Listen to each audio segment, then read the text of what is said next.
And we're back to green flag racing here at Heartland Park, and this is the battle for the lead as you see the 16 of Ron Hornaday trying to hold back the challenge of Todd Bodine, Joe Ruttman, Rick Corelli back in 4th spot, Mike Bliss right behind him in 5th. We're noticing some of the drivers coming up. Darrell Waltrip, Terry Labonte's making a nice move toward the front. This is going to get good here. It really is. And, you know, this type of restart for these drivers, it had to be a big relief. At every Supertruck race this year, it's been double file restart. The leaders have had to contend with the lap traffic. So now these guys that's up front, they can go after each other right away without having to contend with the lap traffic. Watching them funnel down into one of the right-handers. This is the little S portion of the racetrack before you come back out onto the main straightaway. Hornaday still out on top in the 16. He's led all the way. Todd Bodine making his first series start in that 61, that Ford truck of the Roush Stables. Joe Ruttman, who won in Bristol several weeks ago, in 3rd in Ernie Irvin's race truck. Good battle down into turn number 1. Left hand most of the way here at Heartland Park, and we're really starting to get going here. As warm as it's been, and there's trouble coming off the last turn.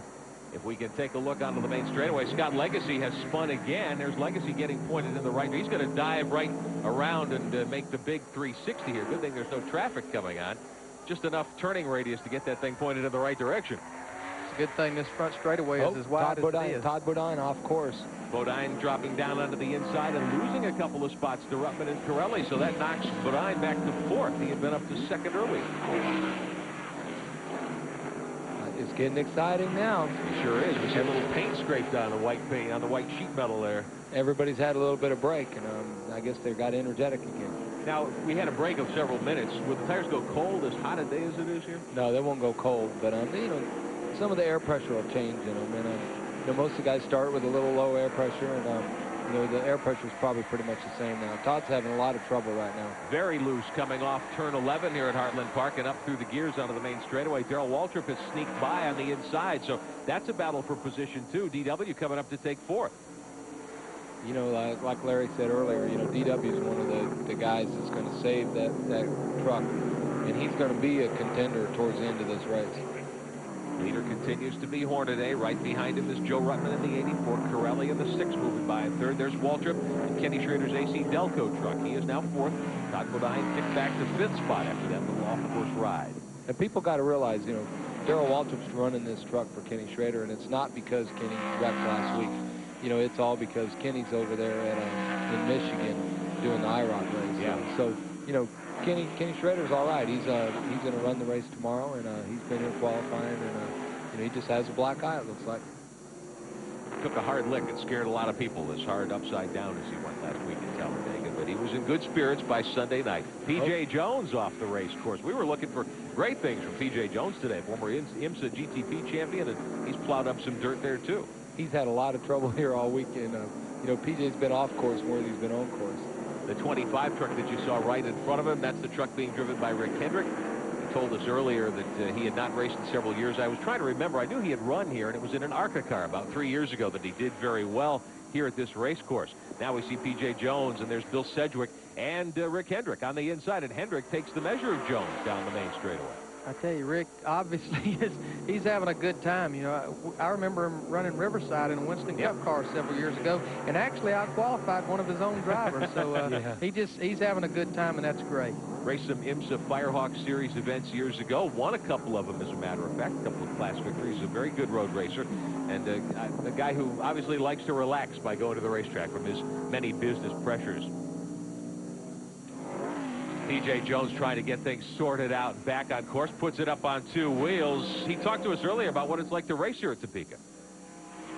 I think you see a lot of jumping and bouncing over and grassing. It seems like, you know, these things really react a lot when you put a wheel in the dirt or you put a wheel on the curb. It really helps the car turn. So I think you're going to see a lot of that. Very prescient. He had his crystal ball plugged in yesterday when we shot that piece of videotape with P.J. Jones. You know, one thing we were talking about Rick Hendrick. Evidently, Rick Hendrick has about 14 dealerships up in this area. So that's one reason he likes to come up here. This is one of his big areas, and he also likes to race. Obviously, he likes to race, or otherwise he wouldn't own 3 Winston Cup teams. And that's some pretty good company he's keeping right now, and he's holding his own. He's really doing a good job. P.J. Jones in the 1, trailing Sedgwick in the 75, and Rick Hendrick in the 25, battling for position deeper in the field here at Heartland Park. That's a battle, I would say, back around 23rd, 24th spot as we check our scoring monitor. P.J. Jones in the Sears Diehard #1. didn't qualify as well as he wanted to. Qualified only 12th.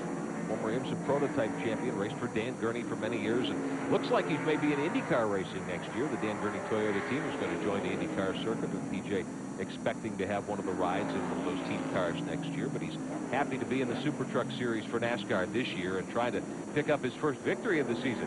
We talked about Terry Labonte. Ernie, you were saying this is a brand new truck, this DuPont number 5. Yeah, I talked to Terry quite a bit yesterday before qualifying, and you know, that's a brand new truck, and it's a really nice truck. Hendricks and them build really good trucks or cars or anything they build, and you know, Terry said, man, this is the best one we've had, and it's brand new, and he thought he was going to be in contention sometime today.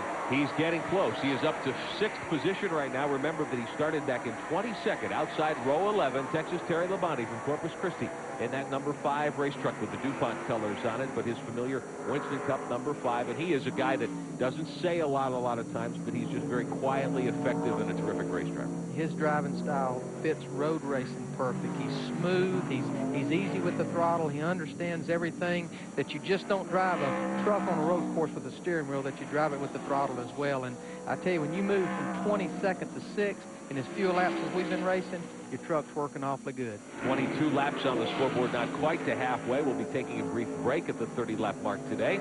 Our Heartland tailgate 175 as we watch Labonte move through the S's and come back toward the main straightaway here at Heartland Park. Lap times here, qualifying and quick times are around minute 10, minute 11. Some drivers around a minute 12 and 13. And you see that on a road course, much more of a gap usually in qualifying.